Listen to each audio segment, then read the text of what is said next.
Welcome to Business Brains and the Bottom Line podcast. My name is Paul Delegre, your host today, and my guest today is all the way from Brussels, Belgium, Ken Coyne. Welcome to the show, Ken. Great to be on. Thanks for having me, Paul. Yeah, so I think I mentioned this earlier. I think you're my third international guest, so I'm trying to get global with my podcast there. Thanks for helping me out. I feel honored, absolutely honored. Yeah. So Ken, you're the head of technology at OpsTalent. And we'll talk about that. And you're also a fellow podcaster. So thanks for being on the show. I'm always happy to have other podcasters on the show.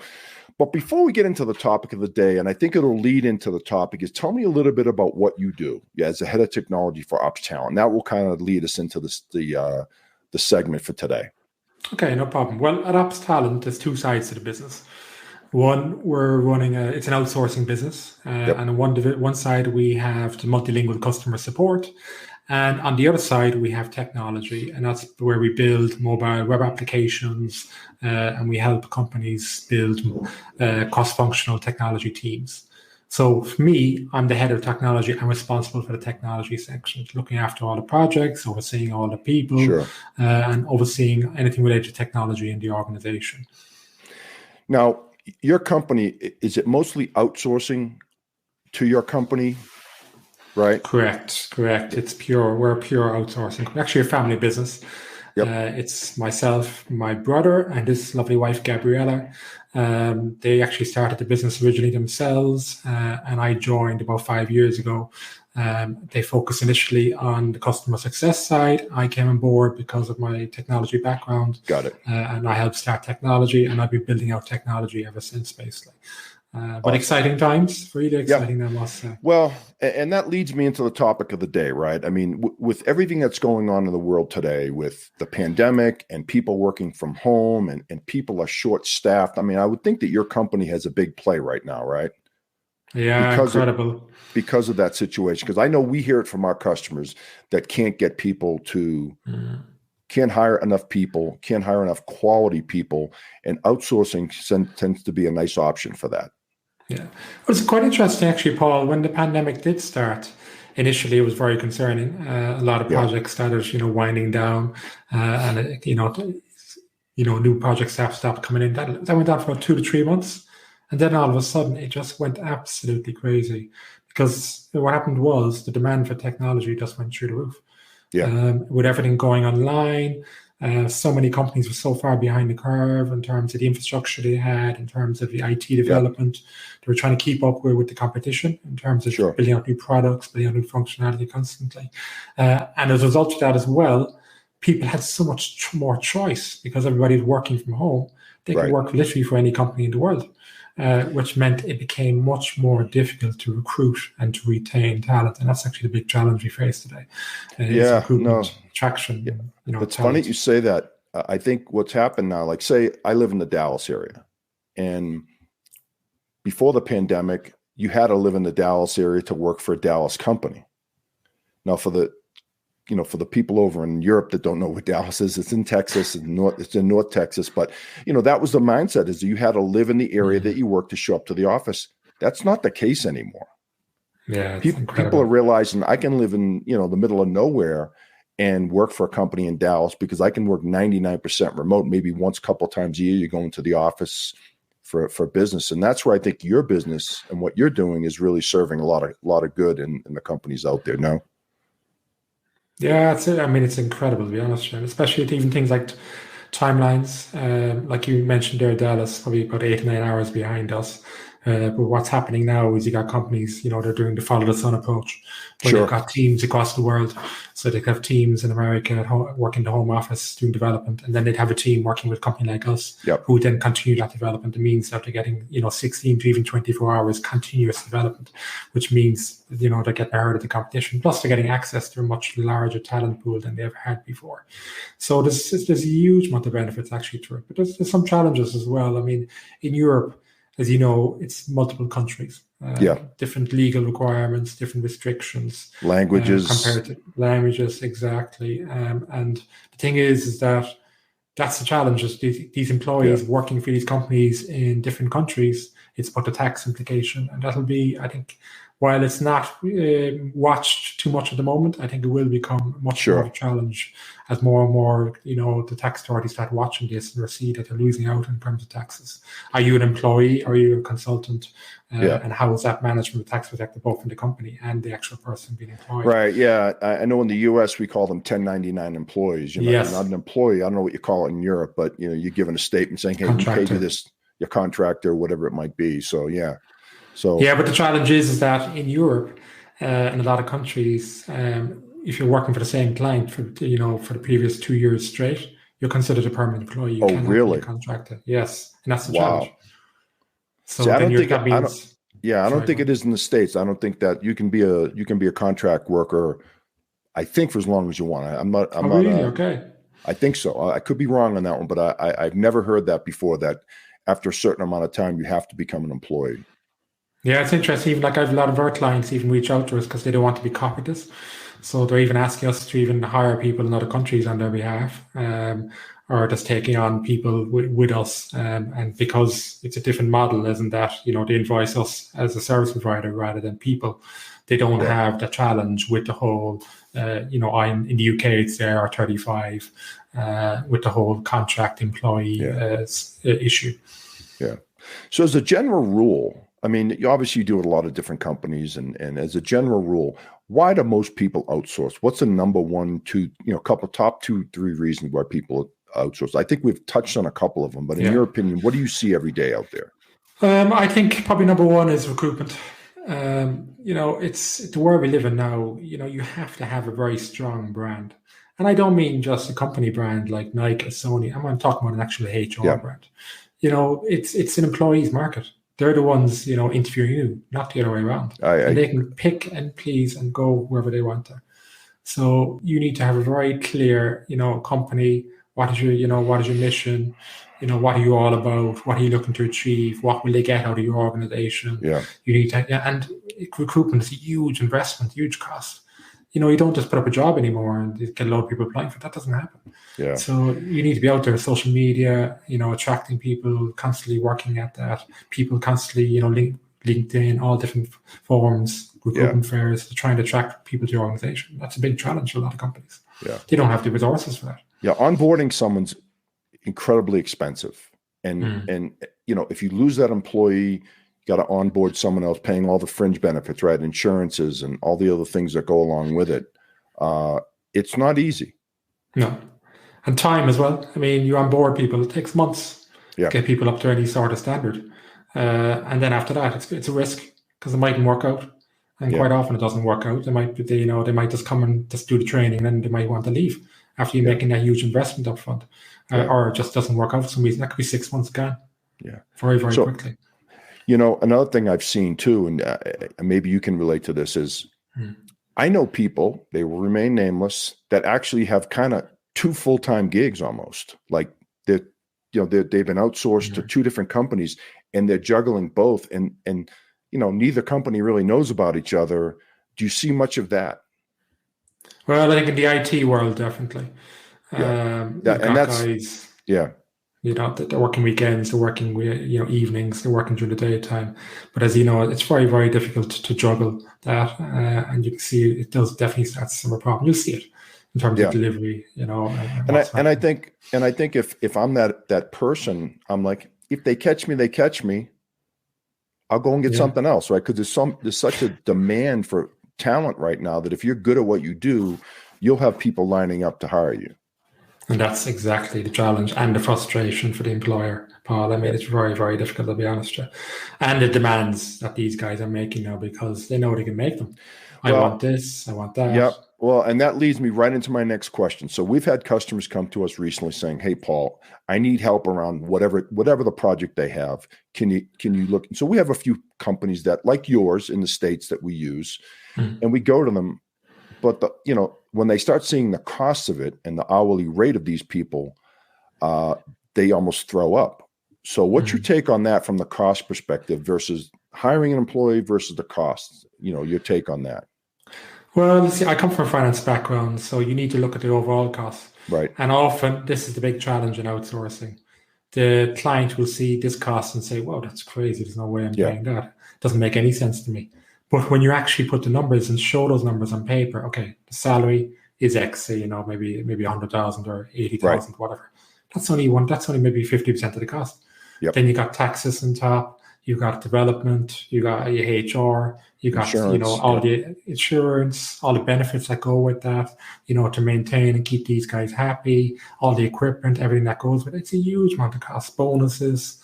Yeah. And so I think that's why you need to, when you're showing that to a prospective client, you really have to talk that through and explain it, because those clients have all the same costs, they just don't realize it. Yeah. All they see is a number. Exactly. Yeah.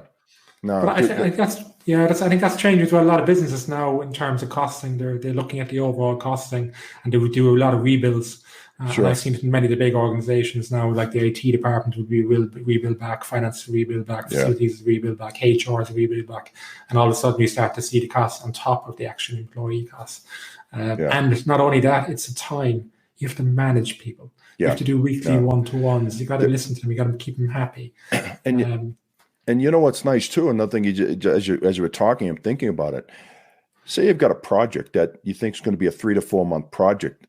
If you don't hire that employee, you don't have to get rid of them either, right? When the assignment's up, you signed a 3-month contract, you're done. You go your separate ways. So there are financial benefits to that too. Now you're not burdened with this full-time employee's rate. So in the end, it may be cheaper. Completely. And also, I find working with a lot of companies is that they have the capex and opex costs, which is the operational costs and the actual long-term capital costs, and they're limited in terms of employee costs and spending. But what they can do is put it on opex, which is like an actual monthly spend, which is like, can we put it as a consulting or just general expense? And while you have those extra people, it's not seen as an extra employee within the company. That's right. And it's a way around it from that perspective as well, which is some of the benefits. But also, I worked with companies where, I want to, start building out my own team. I want to build this application. I want to build out functionality. Say, fine, off you go. You'll take 3 to 6 months to recruit somebody. And then you have to get them on board. That's another 3 to 6 months. And you want to build out all this functionality. Whereas if you join a company like us, we have those people ready to go. They're experienced. Day one, and they can hit the ground running.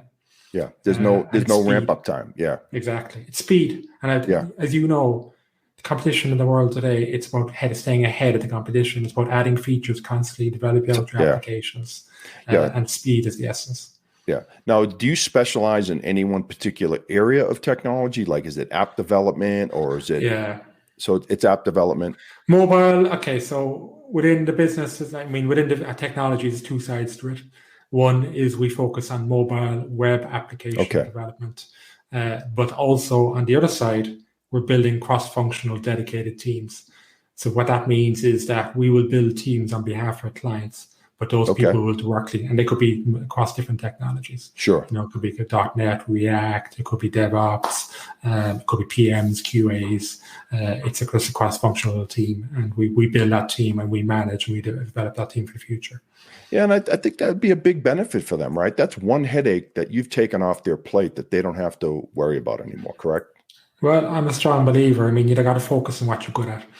And what is your key selling point at the end of the day? Is it the product?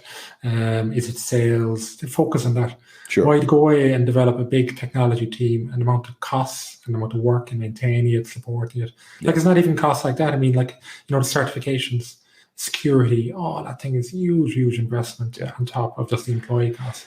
Yeah. And having a partner take that over for you, it saves you so much pain. Yeah, and no one can know everything. No.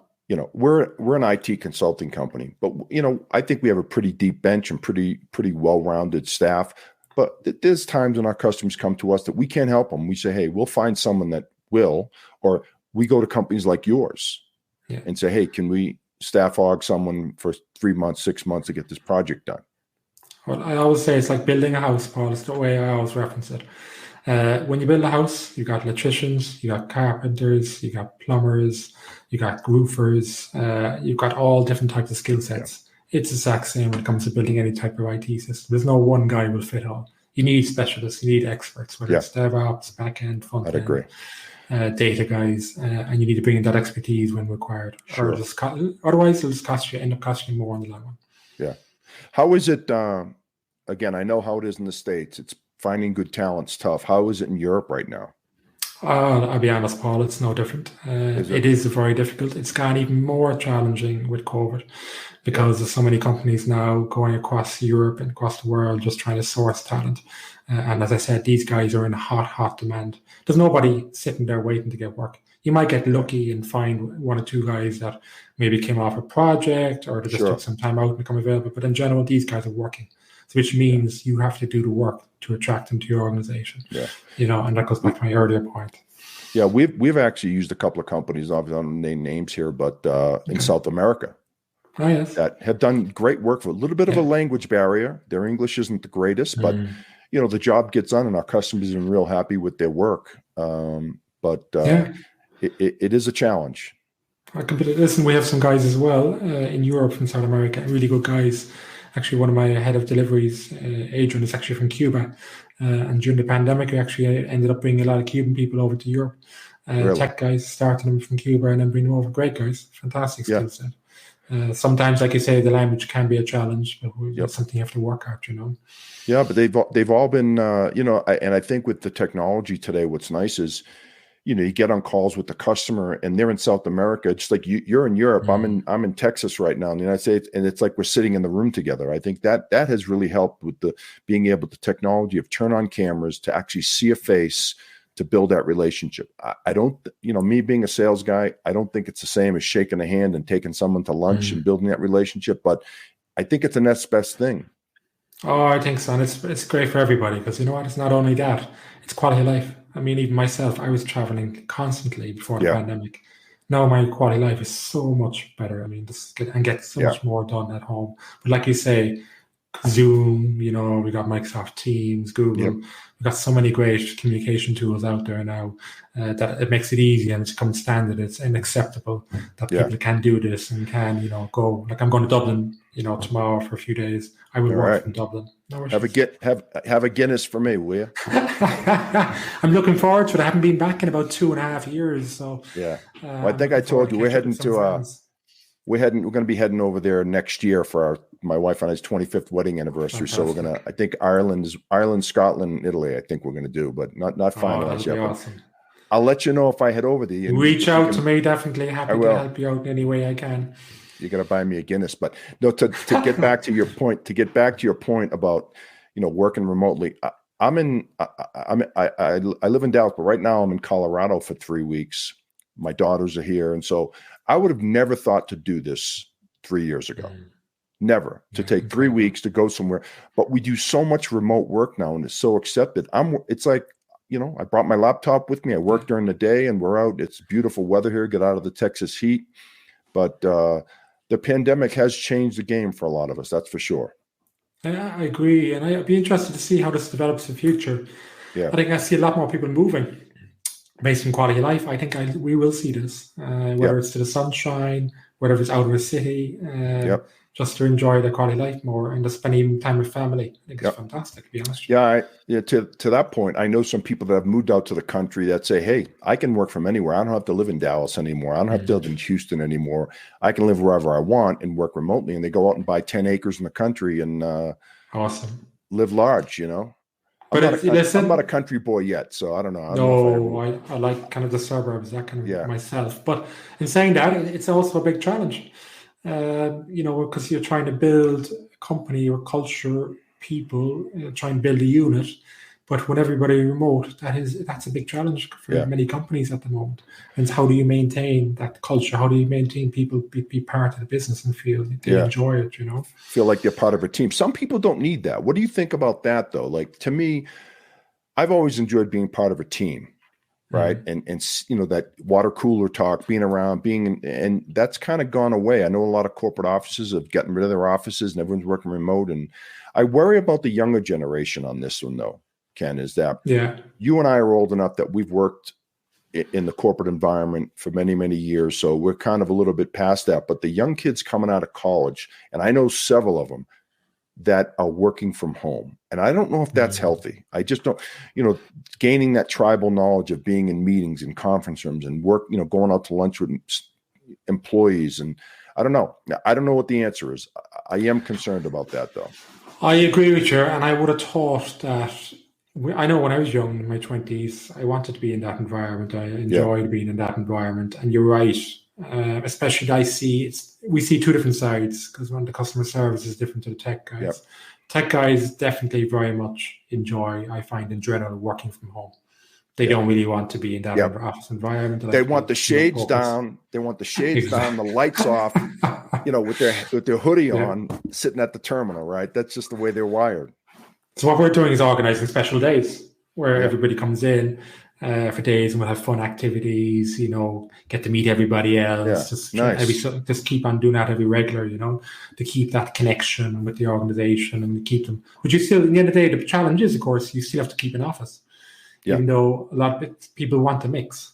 I think in general, yes, a lot of people want to work from home, but they still like going into the office every so often, whether it's 1 day, 2 days a week, or whether it's, it's a few Yeah. days a month, but they want Well, that. that's the other part. That's the other part of this pandemic is that think about if you're a big company that has, 100,000 square feet of office space and it's sitting 75% empty now. What do you do? That's it. Well, I've seen a lot of companies are winding down. Yep. They're creating shared spaces, Sure. innovation spaces, collaboration spaces, Yeah. and they're creating special tools where you have to go in and book a seat because there's a limited amount of seats in the office. Yeah. And they're winding down that way. I've seen Fujitsu, Yeah. massive. I think that's the way to go. I think that's the future. And so I think I know the answer to this, but you're the expert at this. I mean, where do you see the future of outsourcing? Growing, getting smaller. I think I know the answer, but what are you seeing out there? I see it getting only bigger and bigger, to be honest with you. And especially, we're starting to go through some, I don't want to say the dreaded word recession, but there's definitely some tightening of belts. You see some changes in the markets, and what's happened when those kind of times hit is outsourcing increases because companies look for more and more value for money, and they look at outsourcing operations. Technology is only going one way, I'll be honest with you, and the demand for tech is just getting bigger and bigger. I don't see that changing. And the talent's just not there either. No. The amount of talent, I should say. And I think it's coming more of a culture now of expertise, getting expertise in more and more, and you need that mix.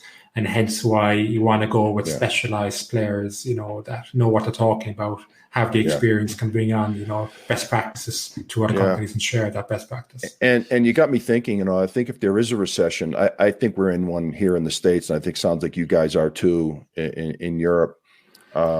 This may be a way for companies to not hire full-time employees and kind of keep an eye on that bottom line by saying, hey, we can outsource a little bit of it, save a little bit of money, and be prudent against the bottom line. And that's the thing as well. It's flexibility. Yeah. I mean, that's a huge requirement is flexibility to be able to scale up and scale on. I mean, for example, there on the CX side, especially a lot of clients, it's seasonal. So we've got a very large logistics company, and like from September to January, they want to scale an extra 60 people. And we have to bring those people on board just for that period of time and then scale down again. And it's only really in a company like outsourcing companies that can, achieve that scalability. How do you find talent? What's the best way for you to find? I mean, you've been around a while, so you've obviously got a reputation, and people probably come to you. But I mean, but you got to be out marketing, right? I mean, how do you get people to raise their hand and say, "Hey, I'm interested"? A lot of work, a lot of investment. Obviously, it's building that organization first, and has to come from the top down. The whole culture piece is huge. You have to build a culture in the organization that you live and breathe every single day. The people buy into it. From that, it's all about social media, getting it out there. Hitting recruitment fairs. Awards are a big thing as well. So we won numerous awards for best place to work, well-being, this kind of stuff. Which is fantastic, but it's recognition. But that's key as well because these are the kind of things that people do look at. When they look at your company and say, "Why would I work with these guys?" Yeah, social media. From we're both in sales, I guess, right? You're selling your services, I'm selling mine, and I've actually gotten into social media a little bit more because that's the way it is today. It's not like the old, 20 years ago. It's changed. People that are looking to purchase something, buy your services, they're checking us out on social media before they do anything. Oh, that's just it's across the board. Yeah, that's just a fact. I think the statistic that I heard is 67% of all purchasers look to social media 3 to 5 times before they even call a sales rep. Wow. So Yeah, that's the website is, website's number one, of course. Yeah. And then you go into media and you Google about the company. You look at LinkedIn, you look at Facebook, Instagram. It's just trying to keep up with all these social medias now, but you have to. Yeah. And that's why we have a dedicated social media team just doing all this constantly. Yeah, we don't. Blogs. But no, I think every company has one now, someone that's dedicated to the social media, because I think in order to build your brand, you got to be putting content out there on a regular basis. That's the name of the game, right? Completely. So it's subliminal, right? People see you every day, a few times a week. They see your logo, they see your messaging, and they get comfortable with you. I think that just, again, some of us that are a little older that didn't grow up with social media, it's a little bit out of our sweet spot. But if you don't get with it, you're going to be left behind. Yeah, and that's why I think podcasting is great. I do it myself, as you know, with tech people. But I wanted to touch on that. Yeah, I wanted to touch on that, Ken. Your podcast. I had my reasons for starting it. How long have you been doing it? How many? God, would you believe it? I'm on season 3, so 3 years now. How many episodes have you got out there? What am I at? I was looking at it recently. I'm at, is it 85 or 95? Wow, that's great. Yeah, something on those. Yes. I've published 47. I've got about 4 or 5. I've got about 4 or 5 more, in the hopper right now, that I like to keep a little bit of a bank, because I don't want to run out in case something happens.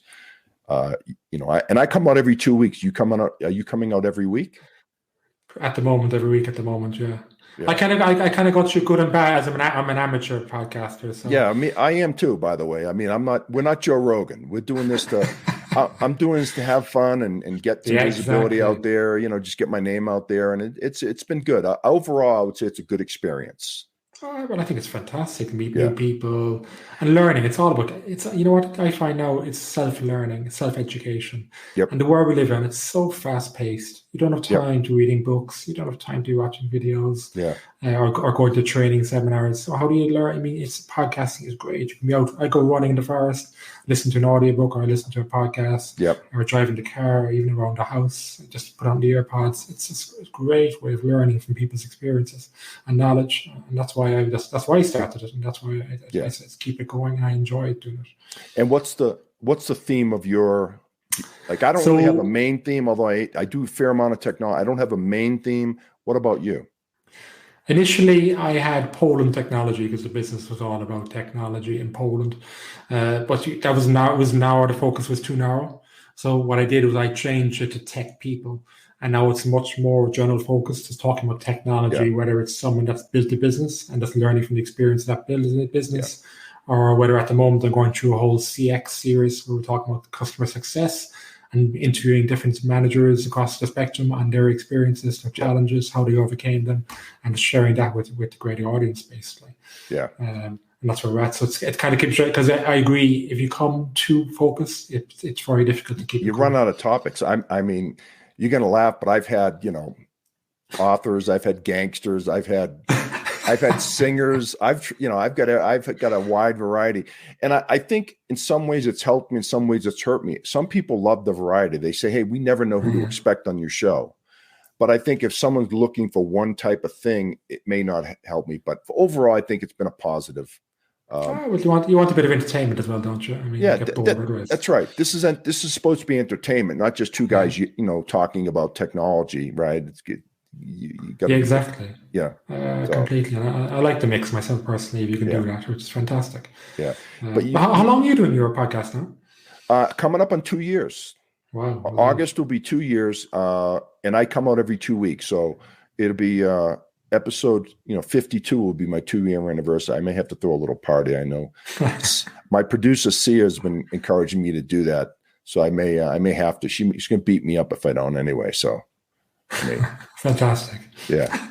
So why not? Yeah, why not? So hey, well, Ken, appreciate. This is a subject that interests me, because I know I live with it every day with my customers, trying to find resources for them. So I think you shed some good light on it.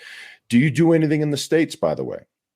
Yes, we have a number of clients in the States. Like I said, Work with a big company called Lasership, for example. Work with CBS also in the States. Very nice. Work with some of that.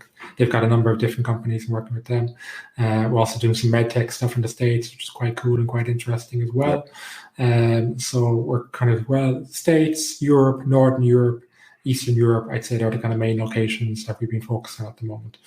And of course, we're doing multilingual support, so it's 20 languages. I was going to say, just being in Europe, there's got to be 50 different languages in Europe. Oh, it's incredible. Incredible. I struggle with English. I don't even know how I know the languages. I'm still trying to learn a bit of French myself at the moment. It's a challenge, to say the least.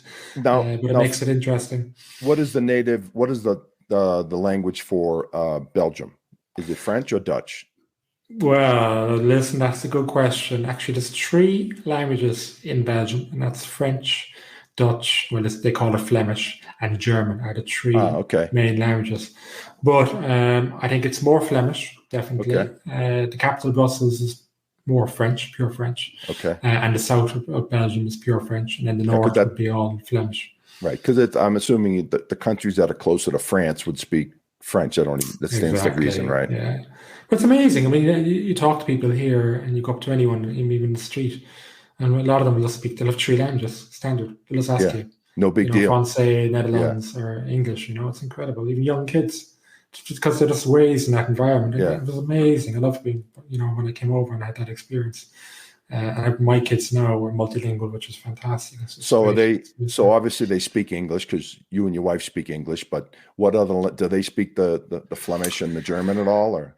It's mainly French, so we sent them to a local French school, and also they're doing Flemish as well, and they're doing actually German as well at the same time. Very nice. So which is brilliant. And location-wise, fantastic, centre of Europe. A lot of history here, which I love. But I mean, you can jump on the train 2 hours into London, an hour and a half to Amsterdam, an hour and a half down to Paris. You jump over to Germany, it's about 2 hours as well. So quite awesome in that regard, I must say. Real nice. So, like I said, next year when we head over for our anniversary, I'm definitely gonna look you up. We don't have any finalized plans yet. But we definitely know we're going. Just don't. I'd love to. With a couple of pints of Guinness, Paul. Yeah. Show you a couple of the sites. Yeah. That would be absolutely fantastic. It'd be my pleasure, to be honest with you. Yeah, that sounds great. Well, have you been over to Dublin before? I have not. I've been to Europe. I've been to Italy a few times. Not been to any other part of Europe. I'm of Italian descent, so my first line of defense is always go to Italy, right? I have some of my family members there, so. But I definitely want to do. I'm a big Scotch drinker, so I want to go to Scotland. Lovely. Definitely want to go to Ireland. My daughter did a summer, took some summer classes at University of Galway, and she loved it there. Loved it there. I mean, so beautiful city. Yeah, really love it. I hear nothing but good things about it. Beautiful country. Scotland, the same thing. So I definitely want to go over and spend some time there and enjoy the countryside, have a few pints, and. Ireland, I mean, it's a beautiful country, and it's always lovely to hear such positive feedback from people all over the world when they go to Ireland and talk to Irish people. Dublin, I'd say, great city, but definitely try and get outside it. I come from Cork, like any big city, it's going to be a city, right? But exactly. I've never heard a bad thing about Ireland, quite honestly. Yeah, I'm not just saying that because you're talking with you right now, but everyone that goes there just comes out and says people are great, beautiful country. Yeah, thank you. It's a pleasure. Nice things, yeah. It's incredible, actually. The stats, I think I might have mentioned it before, but the country of Ireland is quite small. We've just under 5 million population, but worldwide, it's 70 million Irish passports. That's unbelievable. Yeah, it's incredible. It's from traveling from the ancestors going to America, Canada, Europe, Australia. Probably. If you look at myself, I got one brother in Poland, one in London, I'm in Belgium, another guy back in Cork, back in Ireland. So we travel. We like to travel. Yeah, no, you guys do well. So I think I may have told you I'm in the process of applying for my Italian citizenship.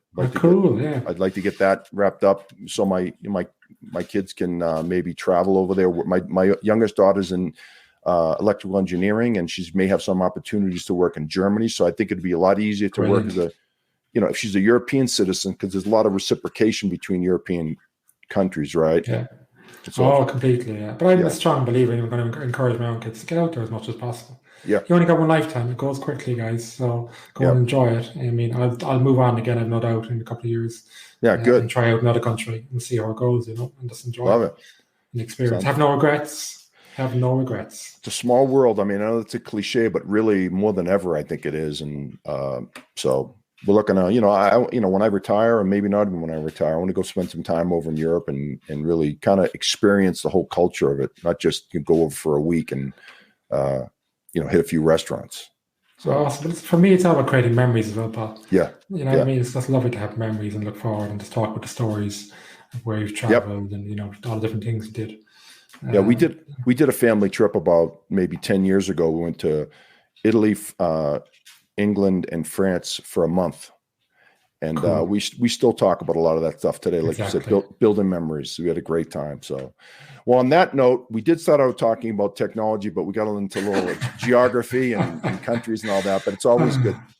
I tell people, hey, it's my podcast. I can talk about whatever I want. There's no rules here, right? Yeah, I love it. Love it. Yeah. Well, Ken, thanks again for being on the show. Really enjoyed it, and hopefully run into you next year when we're over there. Yeah, awesome, Paul. And thank you so much for inviting me on the show. I really enjoyed our chat. Oh, you're quite welcome. And that's another wrap for Business Brains and the Bottom Line. Until next time.